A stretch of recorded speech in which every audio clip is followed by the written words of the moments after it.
Welcome back. You're listening to the Innovation in Government, sponsored by Carasoft on the Federal News Network. I'm your host, Jason Miller. My guest is Phoebe Nerdal, the public sector lead for Atlassian. Now, Phoebe, before break, we're getting into this idea of the user center and how the user is really driving the need for new capabilities and how Agile DevOps is really listening to the user and then delivering those capabilities. This model we're talking about really in many ways is something called the enterprise service model. Talk about what that is and how does DevOps Agile fit into it? Yeah, so the enterprise service model is essentially a business-oriented approach to an area of your organization that's going to provide a service to either a citizen or can be an internal employee as well. We see it mostly with large organizations who are attempting to better the experience of the internal employees and enable them in a way that they can go out and effectively deliver on what their either team mission is or agency mission is as a whole. We actually are going to be having an event on February 20th called our Atlassian Government Symposium, where we have two different sessions where two of our customers are going to come in and speak specifically to this. One is a state agency who completely reintroduced a new way to deliver services internally through the Atlassian toolset. They've seen a substantial improvement in access to what their employees need, as well as overall enthusiasm for being able to get their job done. At the end of the day, that's why we're here at Atlassian. We're here to enable teams to be able to get their job done and work effectively. I think that through ESM, it enables the agency to further continue down the path of modernization, rapidly getting those technologies out to their users, and in turn, having those users perform and produce product that the citizens are able to utilize as well. So one of the things you mentioned about is sometimes the internal employees. So this is not necessarily an external facing. Lots of people hear enterprise service, they think, oh, well, you're providing a service to the public or you're providing a service to somebody else. You're talking about it's almost like an internal brain trust that says, okay, how do we serve the citizens better or serve our customers better? Absolutely, absolutely. And how do we serve our employees better, right? Their jobs are challenging. The missions are critical that these agencies are performing today. How do you create longevity of those employees within the public sector? Again, just like they're competing with commercial standards through citizen engagement, they're also competing for those commercial standards through their individual organization as well. Does the enterprise service model, what are maybe generally speaking the components? Is it a group of, like, it's the mission area, it's a technology area, and they have I know that's probably not what you call it, but like an investment review board, like what makes it up? In today's age, there's so many technologies needed to create a solution, especially in the DevOps world. So we see it through the IT sector where they basically package these solutions together and deliver a service either individually or to their customer base or citizen base. And I think it's got to go through IT mainly because they're delivering IT services. Again, Correct. As we talked about earlier, it's not the enabler. IT is the business in many ways. Correct. Because everybody is a software company. Yeah, absolutely. But then you pull back into DevOps, right? Because it's the IT teams speaking to the mission or business teams, ensuring that we're all checking the boxes and delivering appropriately. And that's key here, because if you're going to modernize, as you mentioned, it's a great approach to ensuring that you're meeting the next set of capabilities, the next set of expectations of the mission area. And if you don't pull them in through the DevOps piece, or the Agile piece, you may just be talking in kind of a vacuum. Absolutely, pulling them in continuously as well, right? Continuous improvement. Exactly. Okay, we're hitting all the buzzwords today, by the way. One of the things about this enterprise service model as well, and then as you combine it, as you mentioned, with Agile and or DevOps, is this opens the door for maybe improved project management. One of the things that you see on the IT dashboard that I mentioned earlier is that a lot of projects are 70% on time or 80% on budget, and that's a piece of project management. Years ago, we used to talk about earned value management. I remember, if you remember, the EVM days, and that seems to have gone out the door because that's a waterfall idea.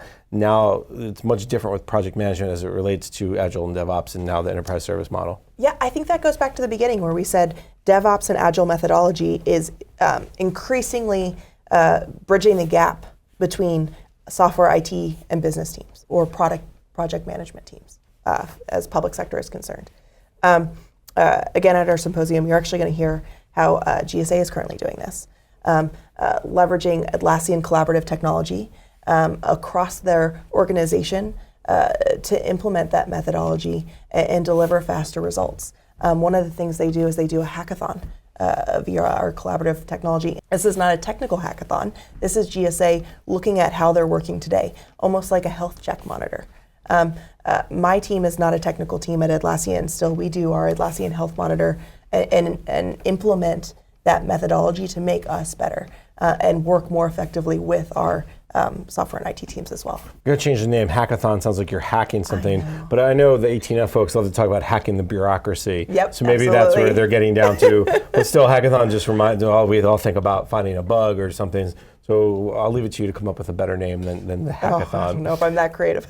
But that's a great example, because it's basically what GSA or any agency or any organization doing this is they're stepping back and saying, what are our processes today? Yeah.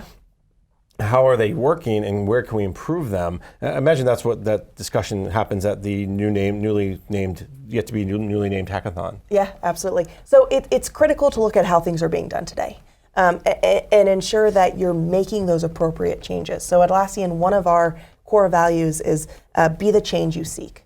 I think we're seeing that more and more with public sector organizations. I think there was a long period of time where it felt like change was impossible. I don't think that assumption is as strong today as it was 5 years ago. I do think you have these change makers who are coming in, and again, not necessarily at the executive level. It could be a program manager. They could be someone in the service desk implementing these ideas, and they grow from an organizational standpoint because they work. I'll agree with you that there was probably a feeling that maybe change wasn't impossible, but I'll put a finer point on it and say change just took too long. Yeah, to move you from point A to point B, just that's a year-long procurement process, and then by the time we get through the protest, the whole rigmarole. Now, I think because of DevOps, you can bring in a vendor, you can bring in your own people. The Social Security Administration, as an example, they have their own internal software developers. They can change every month, every sprint. So I think that's a great point, though, that what you're making is agencies feel DevOps, Agile, and now IT project management are all they're feeling uplifted to do more quickly. Do you get that sense when you talk to clients that they're excited? I do get that sense, and it's fun because the clients that I feel like I'm talking to and the customers that I'm talking to are those folks who want to go out there and kind of figure out how do we make this better. I will also say I don't want to discount it. Change is not easy in government. There are still a lot of cultural blockers, even in implementing Agile and DevOps methodology. I think that these folks have to be extremely creative in how they implement and change their organizational structures today. And I think that the culture blockers is something we talk about. I always make a joke when I do a conference or if I have to hear the culture change one more piece, drives me nuts. But I think you're right in the sense that people have to get past we haven't always done it this way, or that's a risk, and I don't want to take a risk. The risk aversion piece, they have to get their minds around it a little bit. Is that something as you guys talk to clients that, hey, it's a smart risk? It is a smart risk. I mean, look at the Department of Defense. The Department of Defense has been steeped in waterfall for years. And recently, led by the CSO of the U.S. Air Force, they are making a large move towards DevSecOps.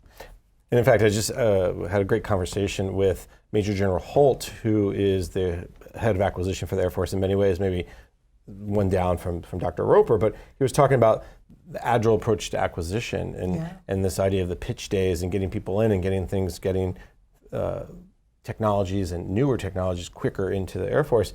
This is the same concept: is you follow the rules and ensure their security, use automation, and you can actually move pretty quickly. You just have to set up those processes beforehand. Is that the biggest key here? That understand what you're trying to, understand your outcome first, and make sure your processes are in place to get to that outcome versus just I think so. Yeah, absolutely. Understanding that outcome, set the steps in place, making sure you have all the key folks in alignment there.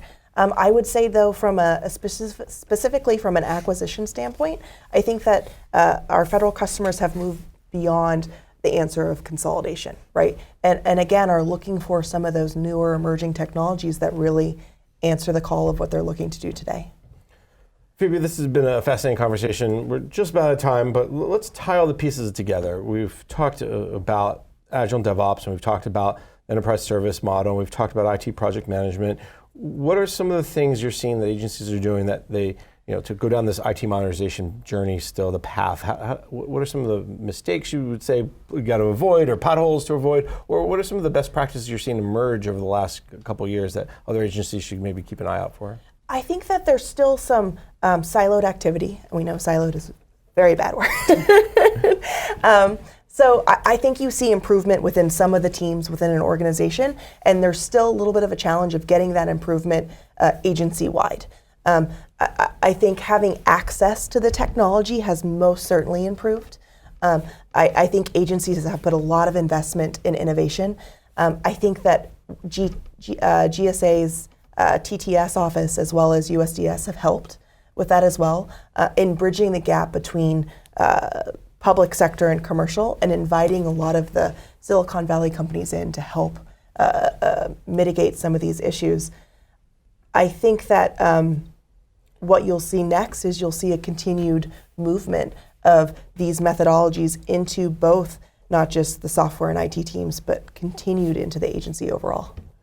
I think that's a great point about access to technology is easier. If you remember back in late 2009, early 2010, the cloud first, and then people are like, well, what is cloud, and how do we get to cloud, and how do we pay for cloud?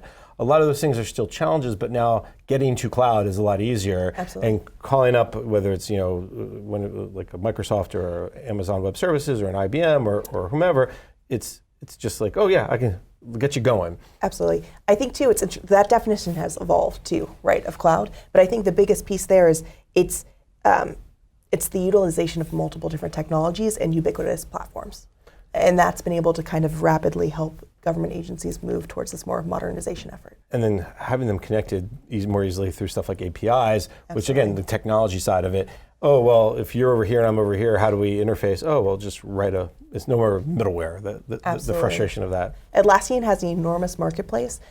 Approximately about 70% of our public sector orders have add-ons to them, right? So it is a customization of the tooling that enables them to deliver what they need to deliver on. Phoebe, this is a fascinating conversation. Unfortunately, we're out of time. So let me thank my guest, Phoebe Nerdal, the public sector lead for Atlassian. Phoebe, thank you so much. I'm Jason Miller, and you've been listening to the discussion Innovation in Government, sponsored by Carahsoft on Federal News Network. For more on this discussion, visit federalnewsnetwork.com and search innovation.